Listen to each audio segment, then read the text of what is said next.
name. And in your holy and righteous Son, Jesus' name, I pray. Amen. All right. This morning we're gonna start off at 1 Corinthians 13:13. And I really ain't have a title, so I'm gonna just call it a man of God.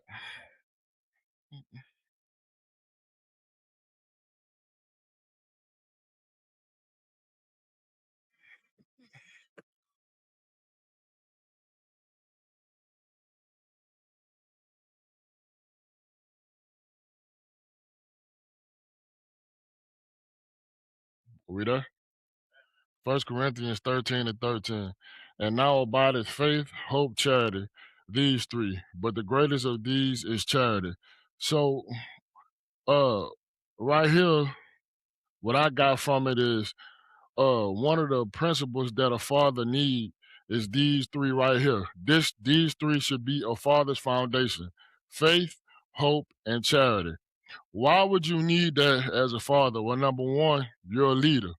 So as a leader, if you don't have faith, you can't expect your team to have faith. If you think about it, those of us who was able to experience fathers, whenever we was younger and something would happen, if our daddy told us it's gonna be all right, what we thought, it's gonna be all right, even though we may not understand it or didn't know how. Hope. Hope is sometimes difficult to explain, or it may be something that's considered far out there. But once again, if you had a father that had that hope on top of that faith and said, you know what, it looked like this, or you might have a wife or kids and look in the refrigerator and y'all ain't got no food. But he said, you know what, we gonna find something to eat. Now it may not have been filet mignon, it might have been a little blood sausage or all sausage or sugar bread or something like that, or bread and butter, but you ate. So we had enough hope to know that it might not have been fancy, but it was going to fill us up anyway. And charity. Charity is having a giving heart. Charity is being patient. Charity is having love and forgiveness. And that's one thing as not just a father, but as a leader or anybody in any position need to have. You have to have charity because we want God to have charity with us. So we can't expect God to have it with us if we don't have it with other people. And they say the greatest one of these is charity. So that's the greatest thing we need out of these three is having that charity. How do we have charity? We got to practice it. I heard a football coach say one time, greatness is a lot of small things done right. So he said he was one of the greatest Super Bowls in history. He won a lot of Super Bowls back in the early days whenever football was rough, like they could punch you in the face and just throw you on the ground, and it wasn't all them rules back then. They didn't have mouthpieces or nothing. It was really a barbaric sport. And he would say the way he won so many championships was that he taught his players to do small things right. So we can't win the game if we don't, number one, practice. In your position, you got to do everything you need to do right. You got to no plays off. You got to do everything right. You got to come together. You got to read film. You got to come home. Whenever you go home, you got to eat right. You got to put the right stuff inside your body. You got to be hydrated. So it was a lot of small things done right. So we switch this over to this, just like walking with God. If you want to be in perfection, all it is a lot of small things done right. It's the small things that could tear the house down, but it's small things that build it up too. And one of them will be taking care of your children, having love and faith, even whenever it look like it's not working. It may seem small, but that little bit of faith and that little bit of hope and charity and patience with your child will set a building block, and you could go a long way. I'm gonna be jumping around, so I don't know about flipping. So another thing for a father is to live blameless. In Proverbs 20:7, it say, "The just man walketh in his integrity; his children are blessed after him." So whenever you walk in integrity, that means you walk upright. Whenever you walking in integrity, it's a certain way that you carry yourself, and your children gonna come behind that. I never knew how important or name was until I started to go out up in the world. Such and such your grandpa? Yeah, man, he used to work hard and he was a ladies' man. I go out in the world, they say, such and such was your daddy? Yeah, man, he a cool dude. He work hard, man. He do right by people. He do this and that. So we have to walk in integrity also as fathers because we know we got children that got our name who coming behind us. That's going to be very important. Now, even though kids are their own people, kids do have their own life. What you do can affect them later on down the line. I went to a certain school. A lot of them knew my daddy. You know what they wanted me to do? Play football. Why? Because my daddy played and he was good. So whenever you walk in integrity, you have to walk a certain way because it can affect the generation that's coming behind you. In 1 Timothy chapter 4, verse 16, it says, take heed unto thyself, unto the doctrine, continue in them. For in doing this, thou shalt both save thyself and them that fear he. So what this telling us as men was living blameless is that we got to be able to check ourselves too. So we got to live what we teaching. I can't tell my sons to respect women and every other day they see me cussing their mom out. I can't tell my son to work hard and every day they wake up I'm sleeping and I'm not going to work. I can't tell my sons to have a life and believe in God and every time I have to show a situation where I have to stand on faith and belief, I'm falling apart. I can't tell my sons to be calm and whenever stuff happen, I'm all over the place. So the same doctrine that I'm telling them, I have to keep that doctrine myself as a father. And I was blessed to have a father who also practiced what he preached. He was backwater crazy, but the man kept his word. I can say that. But next thing we got to do is lead by example. So in 1 Corinthians 10:31, it say, whether therefore ye eat or drink or whatsoever you do all to the glory of God. So whatever we do, and this is something not only for fathers, but for all people that follow Christ. Everything you do as a man, you have to do it unto God. Because whenever you think your kids ain't watching you, they watching every single thing you doing. I had a dude I was cool with a while back, and he was a little older than me. So he had his son before I did. So his first son he was about maybe 1, 2-ish, somewhere along that line. And he used to go outside and smoke cigarettes. He didn't think his son was watching him. So it was a certain way he used to lean against the wall and cock his foot up and do it. So one day, me and him was sitting by his house and we was talking. You know, his son was running around and his son had a lollipop and he ate it and you know he got the little stick. This little rascal that turned around and cocked his leg up against the wall. I said, hey man, what you doing? He said, man, I thought he ain't see. I said, man, that boy peeking out the window or something. So it's important that everything we do to the glory of God and do it fully. So we got to watch what we're doing, watch what we say, watch what we think, and watch how we react. And sometimes you'll be put to the test. You'll be put in certain situations where it's like you want to react, but something inside of you will be like, okay, slow down, think about what you're doing, because one choice could cost you your whole life. How many of us seen somebody who made a bad choice and it cost them everything? It may have cost them life in jail, death, something like that. So it's important that everything we do, act like you doing it in front of your grandma, because you know none of us want to disappoint our grandmas, those who was blessed enough to have them. Whatever you doing, act like you doing it in front of your grandma or grandpa, and that'll probably help keep you right. My next point is leading is serving. I'm gonna say this again. Leading is serving. In Matthew chapter 20, verses 25 and 26. But Jesus called them unto him and said, ye know that the princes of the Gentiles exercise dominion over them, and they that are great exercise authority upon them. But it shall not be so among you. But whosoever will be great among you, let him be your ministers, which up in another translation, it do mean serve. So Jesus saying that if you want to lead, you got to serve. So whenever it say the princes of the Gentiles exercise dominion over you, I was looking at doing a little research, and sometimes whenever it say princes, it do mean them fallen angels, them spirits that deceive people and make them think that they God or that they something special. So sometimes whenever you read, you'll see princes referred to as that. So they'll have dominion over people and they'll have authority over people because they'll trick people. So what he's trying to tell you is that don't be like them. Don't want to control people. I don't want people to serve you. Be ready to serve other people. And that's what being a leader is, because when people see that you're willing to serve and willing to get money and willing to work with them, they'll follow you. Case in point, look at David. David was sitting on the throne until he got a little bit older and said, y'all go out there and fight. If David had war, David was going to fight with him.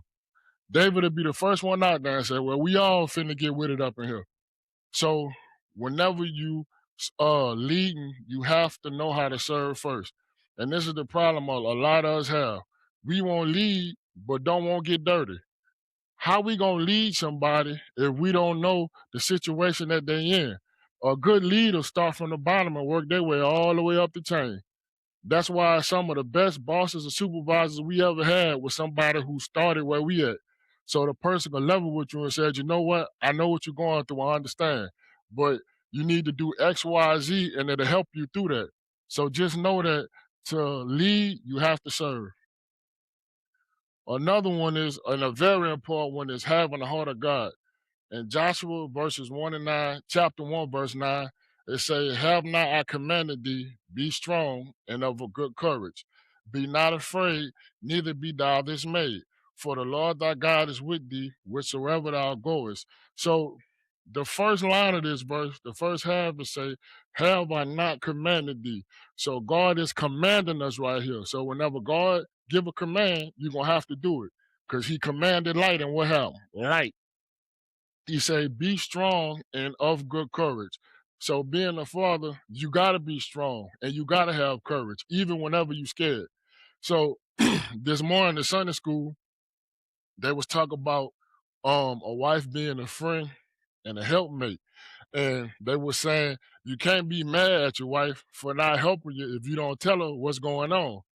And being honest, as men, most of us anyway, if we got something going on, we gonna talk to y'all about it after we can't figure it out.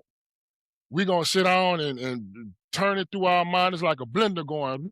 We trying to figure it out, walking back and forth, trying to hide it, sitting up in the house. Most of the time, I'm telling y'all, the most of the time we come to y'all after it been chopped up and we can't figure it out. So don't hold it to us. We just trying to be strong and be courageous. So it say, be not afraid, neither be thou dismayed. So being afraid could be something that rise up in us, but we'll never show it. If we scared, we don't tell nobody. We got a good way of hiding being scared. Sometimes we hide it with anger. Sometimes we hide it with disillusion, like ain't nothing wrong. But sometimes we do be afraid and we just hide it good. But God told us don't be that. And then he said, don't be dismayed. Being dismayed, I look at it as being all over the place. So what happened if a situation rise up in your house and something need to be done and you don't know right away, and your wife, being a woman, is being emotional? What we gonna do? How we gonna handle it? And you sitting there crying, falling all over her.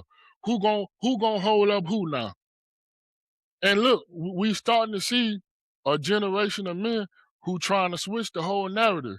They won't be the woman and want the woman to be the man. God forgive me if I'm wrong. Bruh, I've seen situations where a man would be comfortable. And this is my generation, we tore up. I've seen dudes say, I'm cool with my wife going out working and me being a stay-at-home dad. I said, boy, you out your rabbit mind. Something is wrong with you. So you gonna lay down to sleep and let this woman go out and make the money, and what you gonna do, raise the kids? He said, yeah, you better than me because I ain't doing that. I'm getting up and I'm going to work. So uh for the Lord thy God is with thee wheresoever thou goest. So just know wherever you go, God is with you. So you shouldn't fear, you shouldn't be dismayed, and you should be strong at all times. Okay, so another one, which I'm going into, a man must provide. 1 Timothy 5 and 8. But if any provide not for his own, especially for those of his house, he had denied the faith and is worse than an infidel. Now, for people that get mad, this ain't me. I didn't make this up. The scriptures say if you don't provide for your family, you worse than the infidel. Now you can't argue with that because even though it's King James, it's simple and plain. You don't get up and find a way to make money to feed your family, you worse than the infidel. So the problem with this would be some men would say, well, I'm trying, but she don't appreciate it. It's two sides to that coin. Number one, are you doing all you can to provide? The thing about the generation of men that came in front of us, they don't care if they had to work two jobs. If they ain't work their wife, if they didn't want their wife to work, they'll get up in the morning and work a day job and go find something at night to get their wife to not work like they wanted her to. My generation, not us, not a lot of us. We want to work 4 hours a day and want our wife to work a 12-hour shift. Still want her to clean the whole house by herself. Still want her to cook all the food, wash all the clothes, do everything, and still want her to be able to have sex with us after doing all that. I saw y'all got tight. Ain't nobody got to say it, man. But what I'm saying is true. But if you a man, you will do everything you can. You'll go without to make sure that your family have. How do I know? I done it. How do I know? I done seen my daddy do it. How do I know? I done seen other great men do it. I'm pretty sure if I take 4 quarters and do like this and throw it, I can hit $1 worth a minute here who will stand up and say, I done starved so my family can eat. I done been at work and had to drink water all day and act like I wasn't hungry because I didn't want to ask nobody for nothing. So we getting to the point now to where they making it as men don't have to do nothing no more. You know, times is bad whenever a man can't even crack a lime on no more. I work on a job with some young dudes. Half of them dudes can't even crack weed eaters. You got to show them how to do it. And all you got to do is flip a switch, and pull it. We was throwing sandbags, right? Now, some people, it can be hard, only if you make it hard. So the sandbags about this long and about that wide. We fill them up at the same time and throw them. So I'm back there, I'm chilling, I'm throwing them, catching them, throwing them and catching them. So these dudes, 21, 20, 22, every time they come to work, they tired. Boy, you 21 and sleepy? I ain't go to sleep till I was 30. Then we get outside. Man, this show is hot. Come on, man. Come on, bruh. Come on, bruh. And then they say, I don't see how you do it, man, working like that. I said, bro, I got 4 kids. I'm gonna work until they get grown, and after that, bro, y'all. But it's just it's crazy. Like if you sit down and look how the narrative switching to where a lot of men want the women to do all the work and they won't sit around and do nothing. All right, I ain't got nothing. I'm gonna move on. A man must lead spiritually. So in Deuteronomy chapter 6, verses 4-7. Hear, O Israel, the Lord our God is one Lord, and thou shalt love the Lord thy God with all thy heart, and with all thy soul, and with all thy might. And these words which I command thee this day shall be in thy heart, and thou shalt teach them diligently unto thy children, and shalt talk of them when thou sittest in thy house, and when thou walkest by the way, and when thou liest down, and when thou risest up. So what he's telling us here is that we need to teach our household, teach our children, teach everybody about the word of God. We shouldn't just be telling them about women and drinking beer and making money. We should teach them also about God. We should tell them that you're not a man if you don't pray to God and thank God for waking you up. You're not a man if you don't pray for your wife. You're not a man if you don't pray for your kids. You're not a man if you don't put God first. You know why? Because you don't put God first, you're going to be around here crying and panicking more than her. You're going to wonder why. You don't put God first, you're not gonna have no peace. You don't put God first, everything gonna bother you. You're gonna put God first, and you not nothing is gonna go right. I give you a personal testimony. Before I came to God, I made twice the money I made now, and I was always broke. Never had no money. But then I take a pay cut and come to God, like I thought it was crazy. I'm like, you know what? I'm gonna just take this pay cut. I just, because I said, you know what? I got a lot of friends that work in plants. There's nothing wrong with it. But I had did the plant. I said, I won't be able to work, provide for my family, still be in my kids' life. because I done heard stories. I don't want my kids to grow up on me, and now I'm retired and trying to make a relationship with them. I won't be able to go to graduations, game, band concert, dance recitals. I won't be able to make that because that'll tear me up. So, uh, being a man, whenever I asked God for that, He gave it to me, but I had to take a pay cut, and then I took the pay cut, and I had more money than when I had the other job. And then the hours were shorter. Then I got more favor on it. It's the job I'm on now. I really, as long as I work, I do what I want. They don't bother me. I take breaks when I want to. Me and my supervisor that ran across each other in a jambalaya shop. I'm thinking he finna trip. Man, what you getting?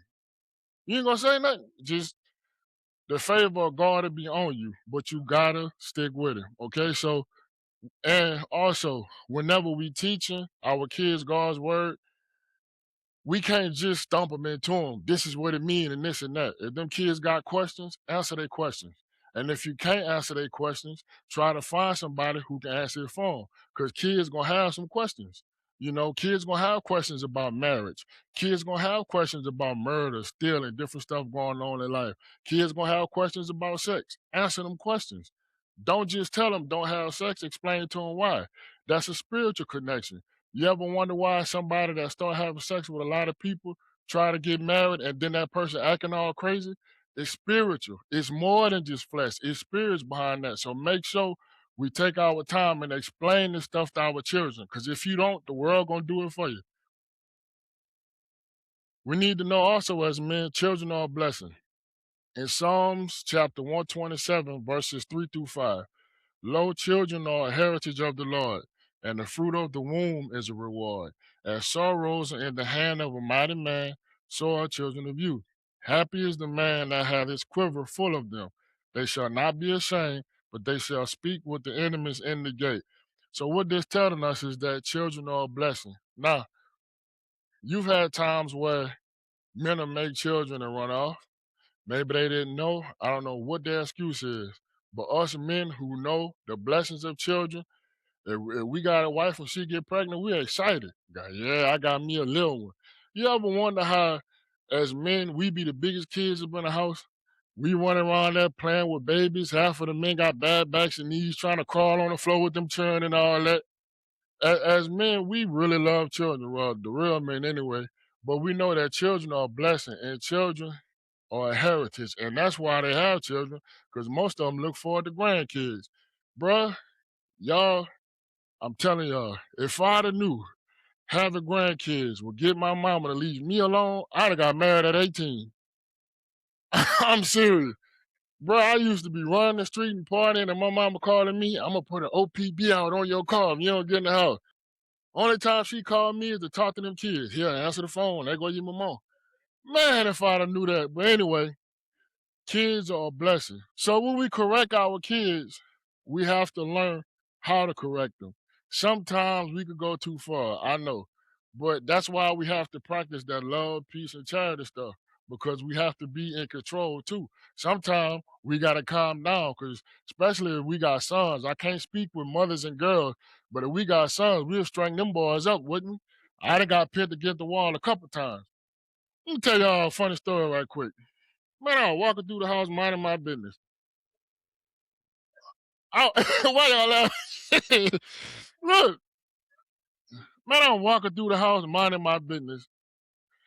You know, I'm about 16, 17. Well, the little bit of mine I did have, I was minding whatever I was doing. I'm about 16. All right now. That's what they tell me. And you better not close no door up in there because you don't pay no bills. But I'm walking through the house, minding my business. You know, I got a little weight on me. I'm playing football. I got my, I'm walking through the house. I think I'm cool. He looked down the hallway. There's only one man in here. What you talking about, man? I'm not even doing nothing. He just like them older men that just tell you stuff just in case they thought you was thinking something. Like I'd be up in the kitchen, I could be drinking water, because I had got, I was like muscling. There's only one rooster up in the hen house. What is he talking about? I'm not even doing nothing. But he was letting me know, just in case you won't get beside yourself, I will put something on you. So one time, Some people was talking to a couple of my friends, and someone was like, "Man, this and that with my daddy," and one of them said he'll fight his daddy, and I was the biggest one. They said, "Ro, what's up with you?" I said, "I ain't getting shot."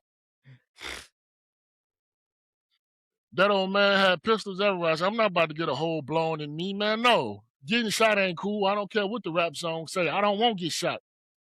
So, and people will look at that and think that they crazy or this and that. My daddy and mama wasn't perfect, but they was perfect for me because they knew the little tricks I was trying to pull and how I thought I was slick. So I might have thought they was being too far, but I thank them for it now because look where I'm at now. so, so I want kids to understand whenever your parents are correcting you, it's not gonna make sense now.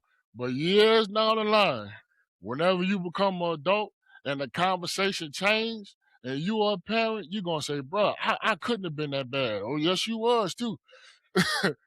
So whenever we correct our kids, we gotta do it with love. The next point is forgiveness.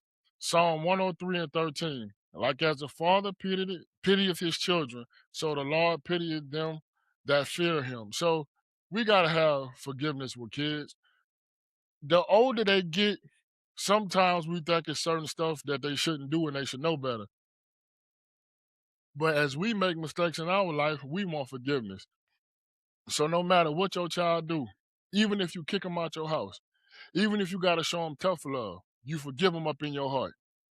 Even if your child get to the point to where they so strung out that they stealing from you could still love them, but guess what? You ain't gotta let them up in your house if you know that they steal, even though you forgave them and you praying for them and you love them.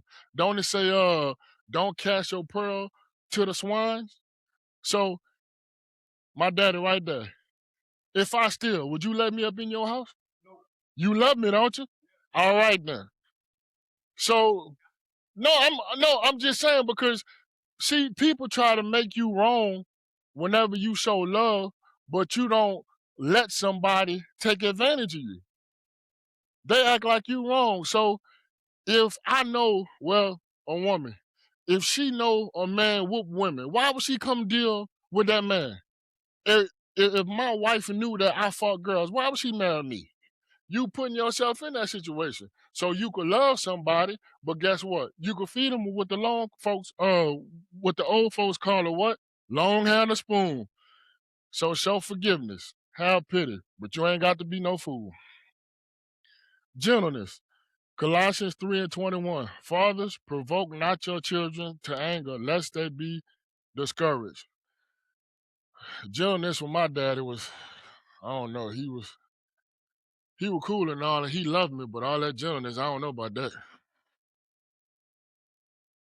Cause he taught me a lot of stuff, but he ain't never taught me how to be soft. I'm glad he didn't either. But anyway, what it mean by gentleness is sometimes you gotta know when to comfort your children. Disciplining is one thing, but like I remember when I was in the 7th grade, I was 12 years old. And it was this dude that got held back. He was like 16, right? He was like the size I am now. And so everybody in school was scared of him. So whenever I was 12, I was shorter than cute, but I was chubby. So he'll pick on people and everybody will be scared on him. He gonna tell me, come to the back of the line. Well, we about to get this right now. That boy beat me up so bad I had a black eye and a bust lip. them, them licks I was throwing, hitting him, looked like they weren't doing nothing. So man, I go home, I got my head down. Here come my daddy. You hit him back, didn't you? I said, yeah. Well, you pick your head up. So I'm thinking they're gonna let me stay home from school because I'm all beat up. I could hear my dad up in there fussing at my mama. He going to school, he gonna learn how to deal with it. And boy, ever since then, I ain't had no problems with nothing. That's why I don't care about nothing now. But me and the dude ended up getting cool. He'll be sitting on side of me at lunch picking on people taking their food with him seriously. After that, me and him got cool. But it was times where I needed words of encouragement and he would do that for me. Like it was times where I was trying to figure stuff out and going through stuff. And he really was shocking me and say, son, it's gonna get better. Son, this gonna happen. Son, that's gonna happen. Son, God gonna use you to preach. That's your fault. So if y'all didn't get nothing else out of what I said, being a father, you have to have kindness, you have to have peace, you have to have strength, and you have to be able to lead. You got to be able to serve, but most of all, you have to have God first. So happy Father's Day.